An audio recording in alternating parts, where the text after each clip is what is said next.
we have a small team out in this part of the world called India who have an enormous amount of love here. I can see a lot of Indian supporters here.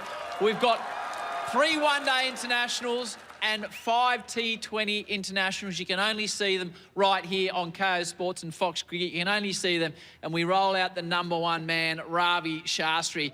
Now, Rav, when they announced the one-day international team, Virat Kohli and Rohit Sharma, potentially their last tour of Australia playing international cricket, so much excitement to see these 2 superstars. And that's why already sell-out crowds, you know, in Melbourne and Sydney. I mean, 2 giants of the white ball game.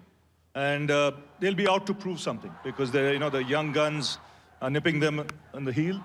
They love playing in Australia. They played some of their best white ball cricket, test cricket in Australia. So I think, you know, they'll be out there.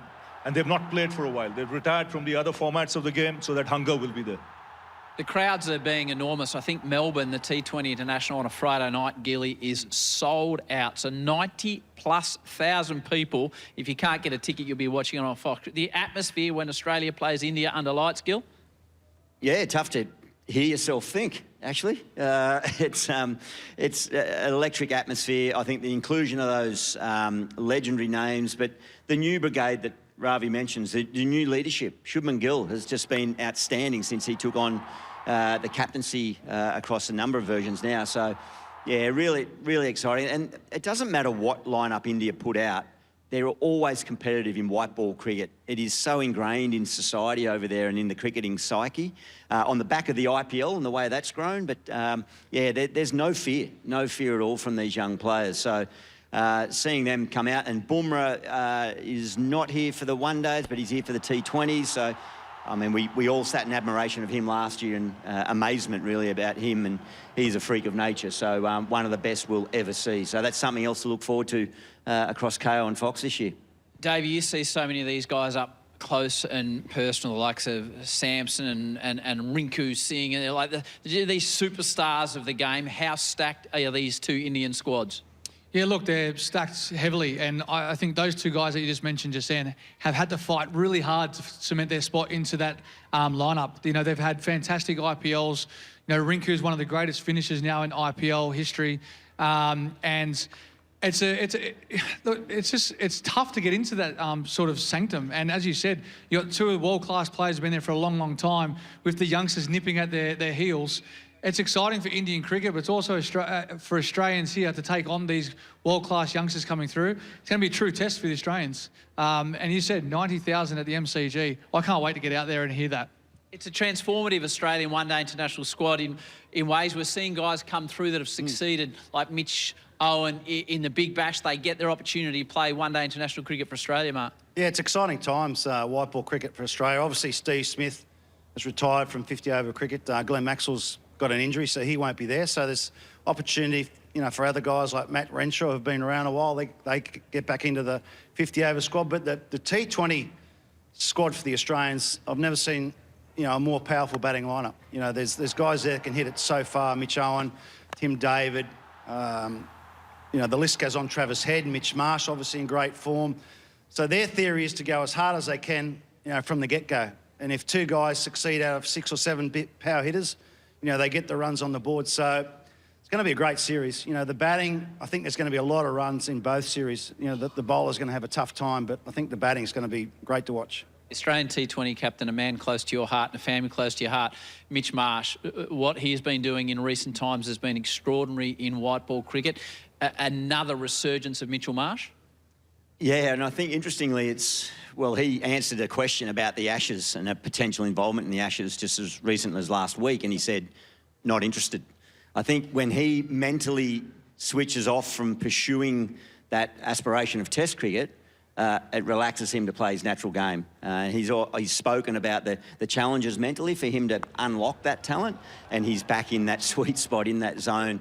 So they went to New Zealand, and talking to Mitch just a couple of days ago, he said they were relaxed in their build-up. A lot of golf, so maybe they're following England's lead.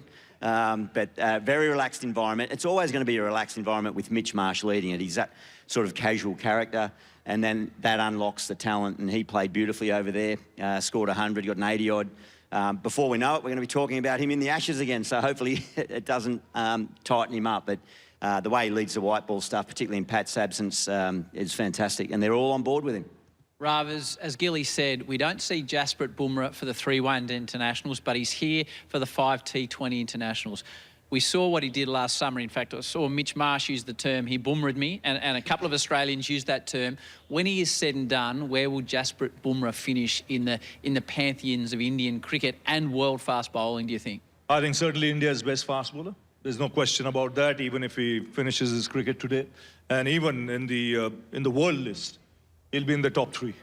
You know, the way he's bowled in the last 3 years, just the variety he brings in, you know, the skill factor that comes into play, the kind of deliveries he can bowl to right-handers, left-handers, over, around the wicket. You know, he can surprise you with the short ball. And he's unique, you know, because his the delivery point is, you know, it's a good 42 centimeters ahead of any other bowler. So, you know, as a batsman, for you to line him up, you got to play him a lot, you know, to get used to it. It's not easy. If you have any trigger movements, you don't know when that movement should happen. But just because of that, really. So he's special, and he'll go down as one of the greatest. Very important from India's point of view.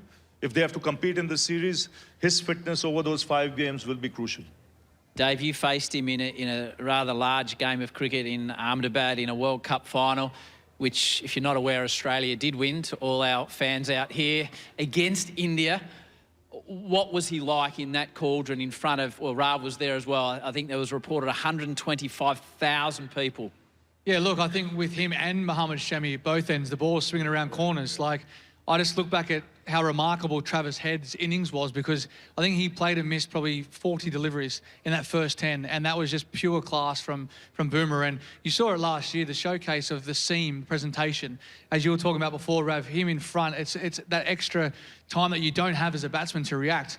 He's just phenomenal. He has a knack of taking wickets, a knack of hitting front pads from right-handers batsman's point of view, and he's a world-class cricketer. And, you know, he's going to go down as one of the greats, if not the greatest, for India ever. So much to look forward to. Please give a warm round of applause to Adam Gilchrist, David Warner, Ravi Shastri, Mark Waugh and Pat Cummins prior to that. If you want to see every white ball game against India this summer, Gilly, where can you only watch that? Kayo Sports, Fox Sports, Fox Cricket, only spot, Howie. And you know what? Ad break free during play. Correct. If you want to watch every test match this summer, where do you watch that, David Warner? Kayo Fox Cricket. Kayo Fox Cricket. If you want to watch every game of BBL, every game, where do you watch that, Ravi? KO Fox Sport. And where is the only spot you can watch Kerry O'Keefe Jr.? KO and Fox Sports. There you go. Thanks to the City of Parramatta for having us. Keep an eye out for Fox Cricket this summer. All the cricket is there. Stay safe, and we'll see you at the cricket soon. Thanks a lot.